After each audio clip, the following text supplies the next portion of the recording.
তো আল্লাহ বলেন ইন্নাকা কাদিহুন ইলা রাব্বিকা কাদহান ফামুলাকি। হে মানুষ, তুমি তোমার রবের কাছে পৌঁছা পর্যন্ত কঠোর পরিশ্রম করতে হবে, তারপরে তুমি তোমার রবের সাক্ষাৎ পাবে। তার মানে এই দুনিয়াটা হচ্ছে পরিশ্রমের জায়গা। প্রিয় ভাইরা, এখানে পরিশ্রম না করলে সফলতার দেখা মিলে না। বাঁচতে হলে, সারভাইভ করতে হলে, টিকে থাকতে হলে আপনাকে পরিশ্রম করতে হবে। এই পৃথিবীতে কেউ কাউকে জায়গা করে দেয় না, এখানে জায়গা করে নিতে হয়। ঠিক কিনা বলেন?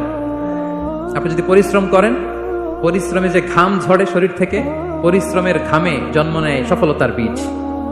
আপনি যখন হাড় ভাঙ্গা পরিশ্রম করবেন, এই পরিশ্রমে যে লোনা পানি বেরোবে, যে ঘাম বেরোবে, এই ঘামেই জন্ম নেয় সফলতার বীজ।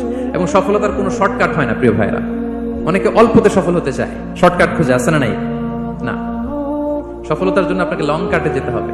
ওখানে কোনো লিফট থাকে না, সিঁড়ি বেয়ে উঠতে হয়।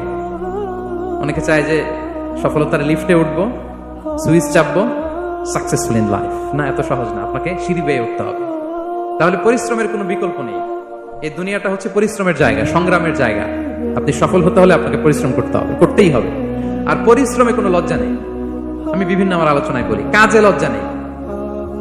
কিসে লজ্জা নেই? আওয়াজ করে বলুন সবাই। কাজে লজ্জা নেই। লজ্জা হচ্ছে অলসতায়, লজ্জা হচ্ছে হাত পাতায়, লজ্জা হচ্ছে অকর্মণ্যতায়। কাজে লজ্জা আছে? লজ্জা কিসে বলেন সবাই? লজ্জা হচ্ছে অলসতায়, অকর্মণ্যতায়। যারা কাজ না করে ফুটানি মারে, ওইটাতে লজ্জা। অনেকে আছে ফুটানি মারে, আছে না নাই?